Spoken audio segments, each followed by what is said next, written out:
The big three console makers are all offering truly unique experiences. Xbox Game Studios has bet the future on accessibility through any device, Nintendo has created a truly unique console handheld hybrid experience, and Sony Interactive Entertainment has made tremendous strides in making the VR space much more accessible, affordable, and appealing to the masses at large. Welcome to my PlayStation VR Buyer's Guide for the year 2020 and beyond.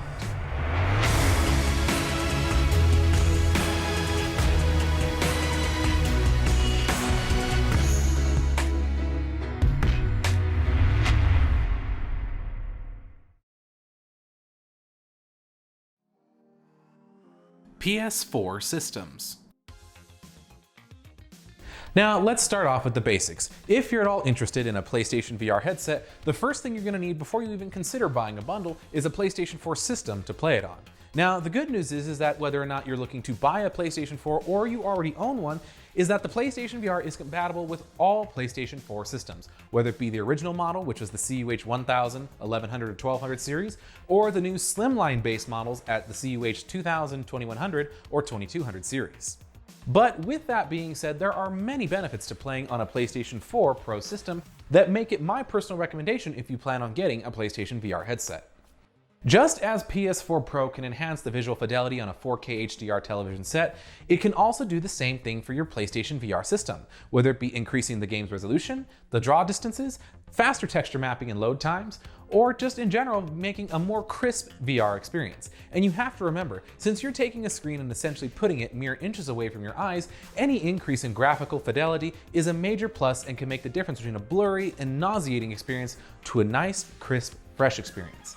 For more details on which PlayStation 4 system you'd like to own, refer to here for my PlayStation 4 Buyer's Guide, or in the link down below, or look for the PlayStation 4 Buyer's Guide for 2018 and 2019 in the end screen of my video. PSVR headsets. So let's assume you've decided which PlayStation 4 system you want to buy. Next thing to decide is which PlayStation VR system you are going to buy. Now, whether you're looking to buy one brand new or secondhand, there is one thing I'd like to note for all of you looking to buy a secondhand unit. There are two major revisions to the PlayStation VR headset, the CUH ZVR1 and the CUH ZVR2, like the one that I have right here. The biggest change from these two models is that the original PlayStation VR unit was much more messy with its cables, and the biggest thing is that it doesn't allow for HDR pass-through through any TV set. Meaning that, for example, if you were going to play a game like Horizon Zero Dawn in 4K HDR on your TV, you would have to unplug your PS4 from the processing unit and plug it directly back into your television set every time you wanted to switch between your VR games and your normal TV games.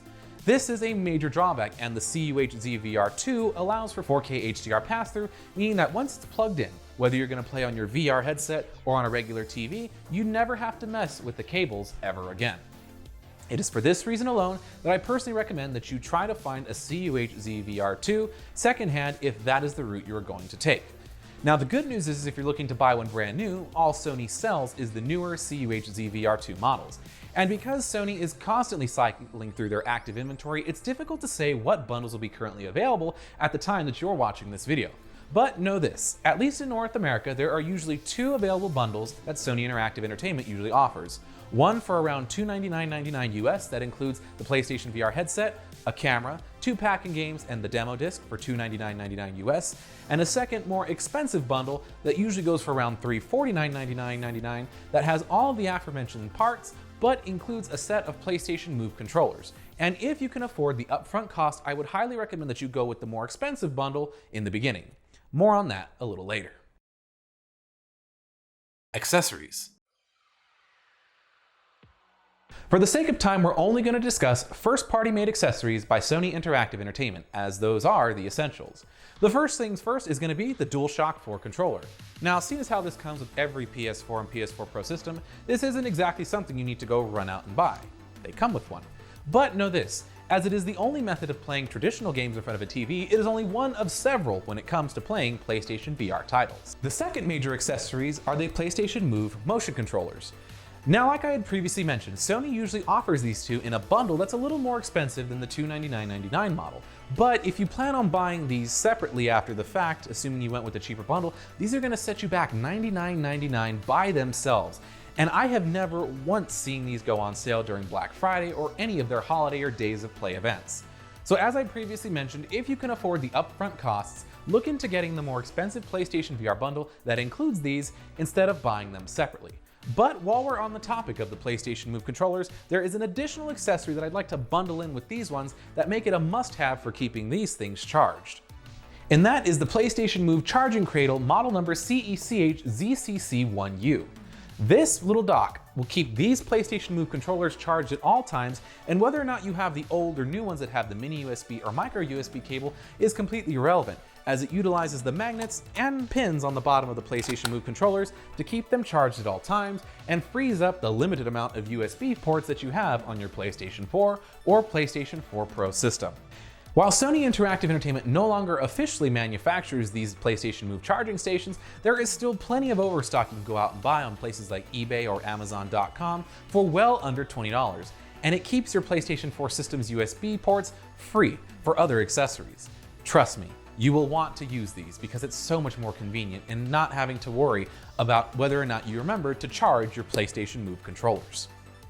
The third major accessory is the PlayStation VR aim controller. This controller was designed for one specific genre of video games, and I'm sure you can figure out what it is just by looking at it: first-person shooters. While games like Doom VFR and Firewall Zero are controlled just fine using a regular Dualshock 4, if you're going so far as to play a game in virtual reality, why not go the extra mile and make it that much more immersive? And that's where the aim controller comes in.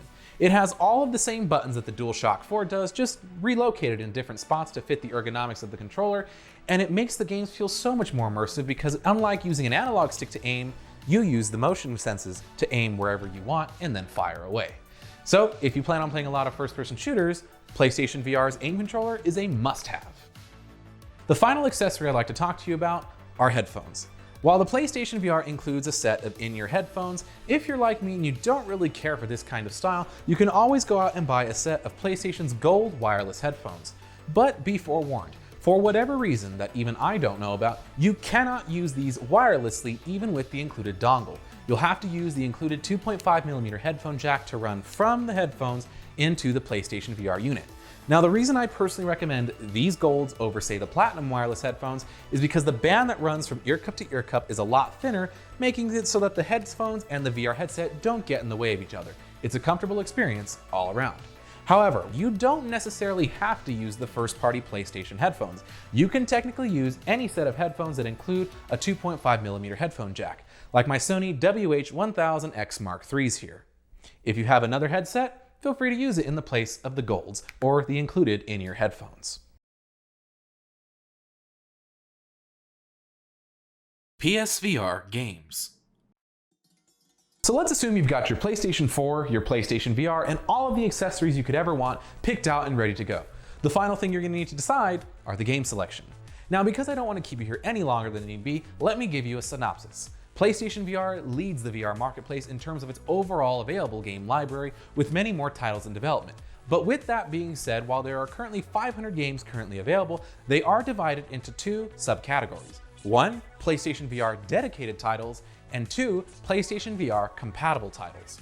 A perfect example of a dedicated PlayStation VR game would be Firewall 0 Hour, the first-person shooter that is essentially the Call of Duty for VR.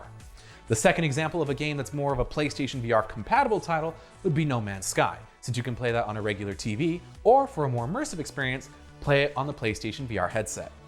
For a more in-depth video regarding some of the best PlayStation VR games that are currently available and planned for release, click here, or look down in the description section or in the end screen of this video for a video called The Best PlayStation VR Games to give you a better sense of what's available and planned for release for PlayStation VR. Conclusion. So I walked you through pretty much everything you are going to need for your PlayStation VR experience, but there are two major bullet points I'd like to address before I let you go. The first is the attitude that you need to have going into PlayStation VR. What do I mean? If you go into PlayStation VR expecting it to be the ultimate way of playing video games, the way that's finally going to replace your couch and television set, you're going to be sorely disappointed. It is not advertised as that, and it is merely an accessory to make your gameplay experiences much more immersive than that of a regular television set. The second major concern that many people have, and I see it all the time in my comment sections, is motion sickness. To conquer motion sickness, I'd like to give you some advice. When you first buy your PlayStation VR headset, start with some games like Astrobot Rescue Mission, Moss, or Tetris Effect to give you an idea of what it's like to be immersed in a 3D world that's actually moving around you while you're stationary in reality. That way, when you move on to games like Job Simulator, Doom VFR, or Skyrim VR that actually require you to move around in order to play the game, it doesn't come off as so much as a shock when that time comes. Now, of course, for certain games like Wipeout Omega Collection, that's going to take a lot of experience because those are some fast-paced racing games. Of course, no matter what games you play, whether it's something a little slower like Astrobot Rescue Mission or Moss, or something like Wipeout Omega Collection or Firewall, take breaks as you need them, because no matter what game you're playing or how you're playing them, it's certainly not worth getting sick over.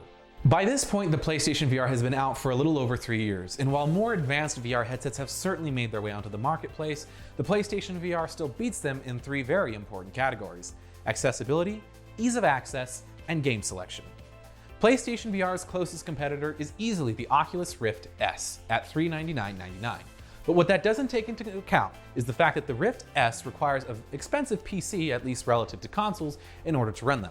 At least $1,000, $1,500, even $2,000 in order to run the Quest S, and that doesn't even include the third-party software you're going to have to download and format in order to get the system to work properly. PlayStation VR, all that it needs is the headset, the games, and a regular PS4 system or a PS4 Pro in order to run it. And it is because of all of those 3 aforementioned reasons, and its 4th one, the confirmed compatibility with the upcoming PlayStation 5, that I personally recommend to you that if you're interested in a PlayStation VR headset, to make the plunge and go buy it, no matter when you're watching this.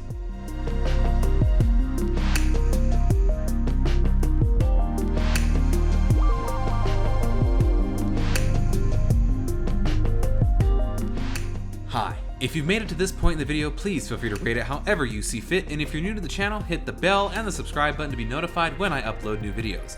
If you're interested as well, feel free to join my Discord chat to talk with me and my subscribers about anything related to gaming. The link can be found below in the description. Until then, I'll see you around. Bye-bye.